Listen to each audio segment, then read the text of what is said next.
Detritivores feed on many kinds of organic material, from plant fragments to animal matter such as skin, feathers, and even dung. When different types of arthropods feed on similar organic material, they can be grouped into what is known as a feeding guild. Let's examine some of the detritivore feeding guilds, including xylophages, coprophages, and necrophages. Cellulose is a large, complex polysaccharide, or sugar molecule, found in the cell walls of plants. It is an important structural component of plants and is the most abundant carbohydrate on Earth. It is therefore not surprising that many insects have evolved the capacity to use cellulose through the consumption of wood, a substance relatively low in nutrients other than cellulose and lignin. These insects are collectively called xylophages. While some insects feed on and damage live trees, many wood feeders specialize on dead and decaying trees. Wood-feeding insects such as carpenter ants, termites, and many beetles play an important role in breaking down dead wood in forest ecosystems. However, the same insects that are important nutrient recyclers in forests can also feed on man-made wooden structures, potentially causing major damage. But how exactly do these insects feed on wood? Most xylophagus insects have close symbiotic interactions with gut microbes to help them digest the tough cellulose. Termites, for example, have particularly well-developed endosymbiotic fauna in their hindguts. That being said, some insects, including many termite species and certain cockroaches, can produce cellulose-degrading enzymes of their own. Microbes in the hindgut of many termites break down the complex sugars found in wood into simpler sugars that can be metabolized by the termite host. Cellulose, in particular, is broken down into short-chain fatty acids that the termites use for nourishment. The endosymbiotic community is complex and includes bacteria, archaea, and protists, all housed in the termite hindgut. Because the cuticular lining of the hindgut is shed at each molt, the symbionts are lost when the insect molts. To deal with this, termites transfer microbes between nestmates through a process known as trophallaxis. This microbe exchange occurs between individuals in the colony, either through mouth-to-mouth feeding on specialized fluids or by feeding on hindgut secretions. Termites use the latter method for symbiont exchange. Take note, though, that termite trophallaxis is an exchange of special hindgut secretions and should not be confused with dung feeding or coprophagy, which we will discuss next. Vertebrate dung is a rich source of nutrients for insect detritivores. Insects that consume dung are called coprophages and include species such as dung beetles and many flies. By consuming organic waste, Coprophagus detritivores help move nutrients back into the soil where they can be taken up by plants. Maggots of dung flies, houseflies, and blowflies commonly feed on dung. The adult flies of these groups are particularly well adapted to locate fresh piles of excrement that are suitable oviposition substrates. Eggs or larvae are deposited onto the freshly laid dung. Rapid colonization of the dung while it is still fresh is particularly important for juveniles so that they obtain enough nutrients from it to complete development before the dung dries out.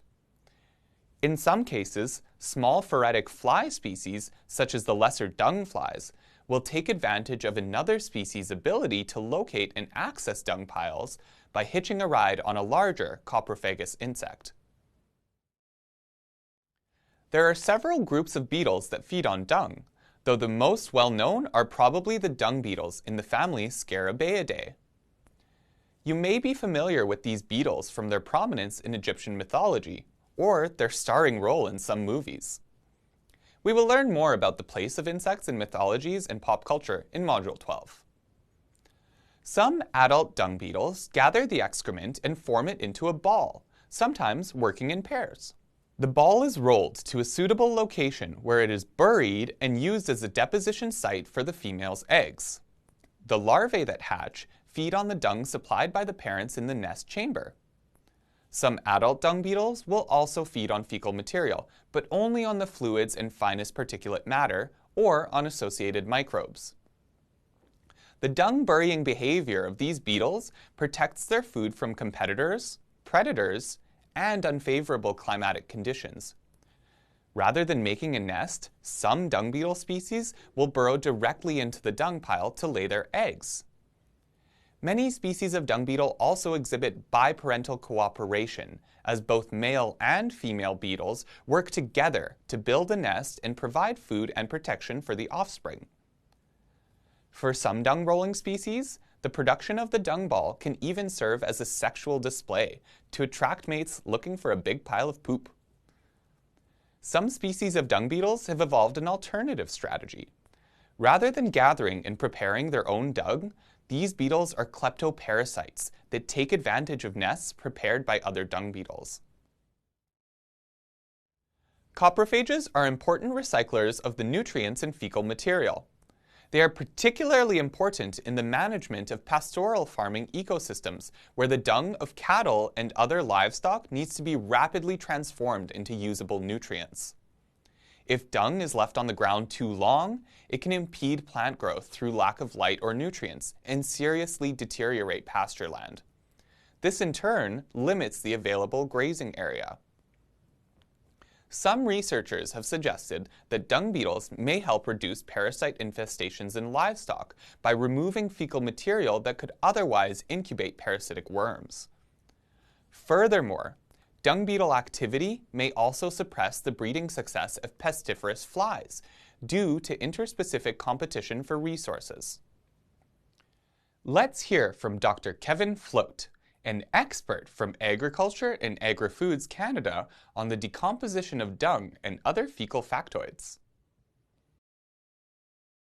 So I'm a research scientist with Agriculture and Agri-Food Canada, and I study different topics of entomology.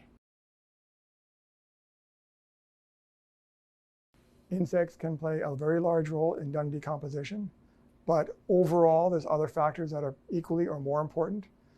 For example, if you have fresh cattle manure on a pasture and a sudden rainstorm, that can essentially wash the pad away in a matter of hours. Birds will forage in dung looking for insects or seeds, and they will shred a cow pie very quickly. You can imagine a dung pat which gets deposited in the wintertime. It may persist for years. So most of the insect colonization occurs within the first hours, maybe the first 2 weeks after the dung is deposited. And if nothing's colonized during that period, probably nothing will colonize. So it depends a lot on when the dung pat is deposited on the pasture.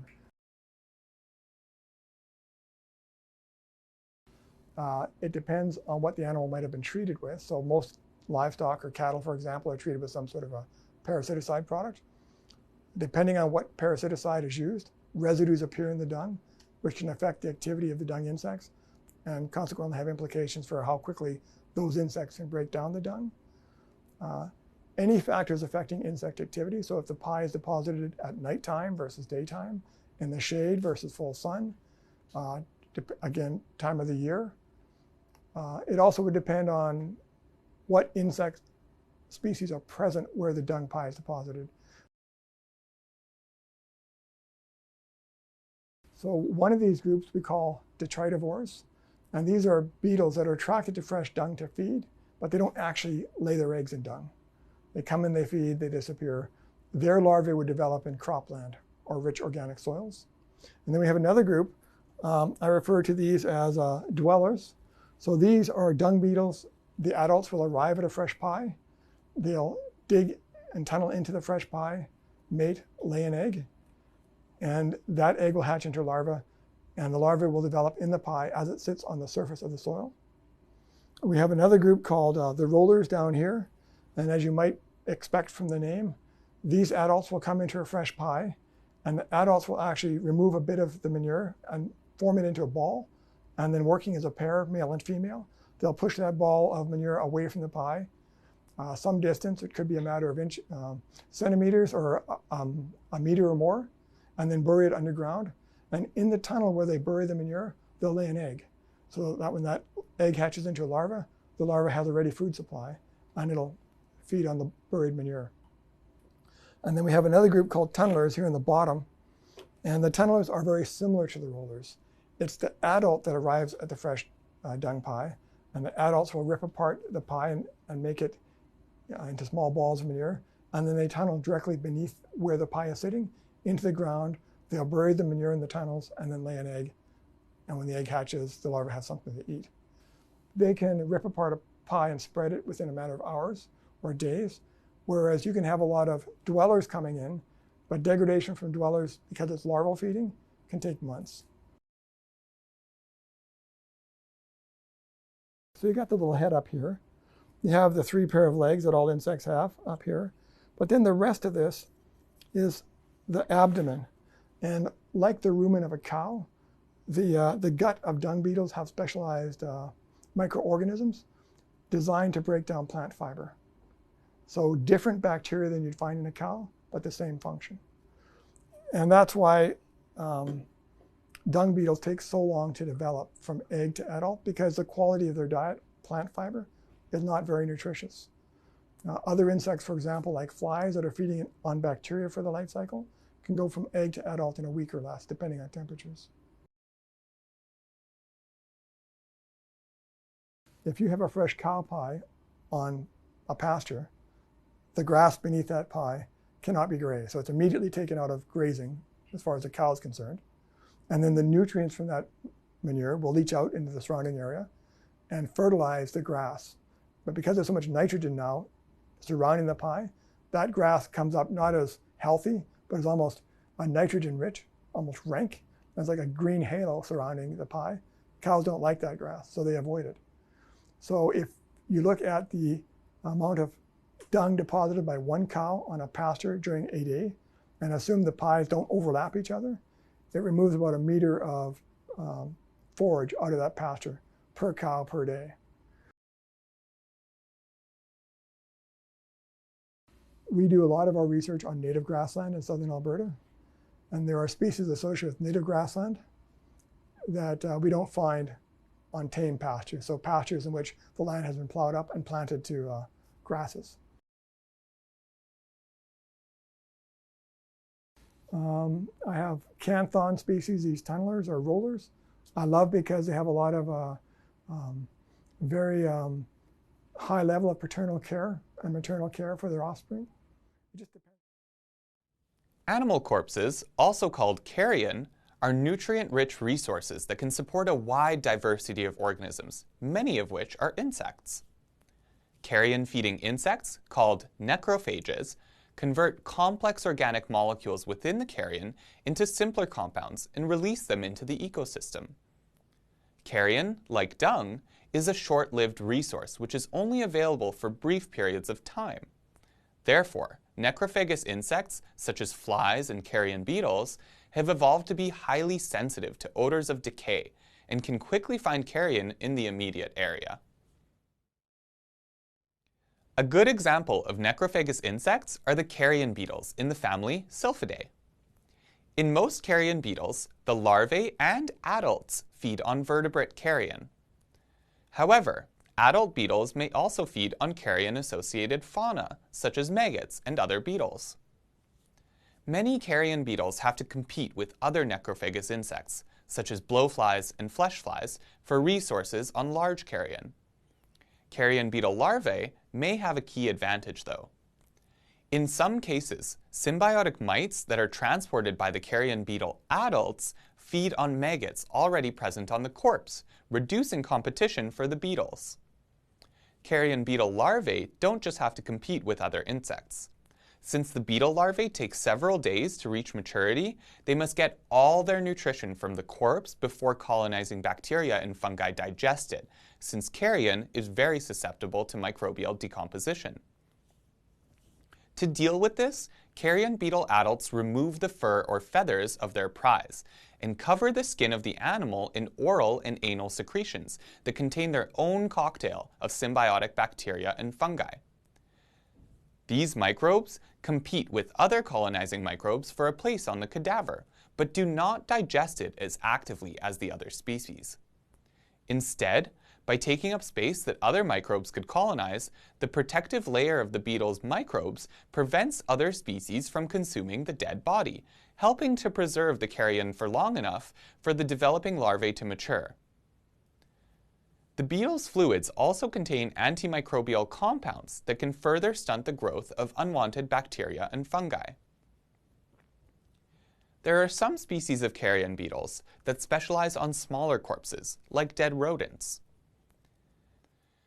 These species tend to exhibit biparental care, which is extremely uncommon in insects.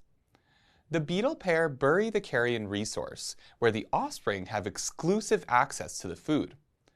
A corpse may be 200 times the beetle's size, yet they can drag it to an excavated chamber up to a meter away. The parents remain with the larvae as they grow, fending off potential predators and feeding on the carrion to regurgitate food for the offspring. The parent beetles also practice a behavior known as filial cannibalism, in which the parents kill and consume their larvae in order to regulate brood size. This ensures that surviving offspring grow and develop successfully, as they receive the lion's share of the nutrients. Parenting can be tough, but in this case, it may be even tougher for the kids. Depending on the state of decay and the type of carrion, the composition of detritivore species changes as different species colonize or finish development on the carrion. This is known as ecological succession, which is the change in species composition of a community over time. While this concept applies to any ecosystem, it is particularly predictable in the decay of carrion. As waves of colonizers appear, they consume their favored resources and physically alter the habitat, making it attractive to other organisms. The species present on a dead body at each stage of decomposition differs depending on geographical area and environmental conditions, because each region has its own carrion fauna. Nonetheless, the broad taxonomic categories of carrion specialists are similar across the world. We will discuss the phenomenon of succession in more detail in a future lesson as we explore its applications in forensic entomology.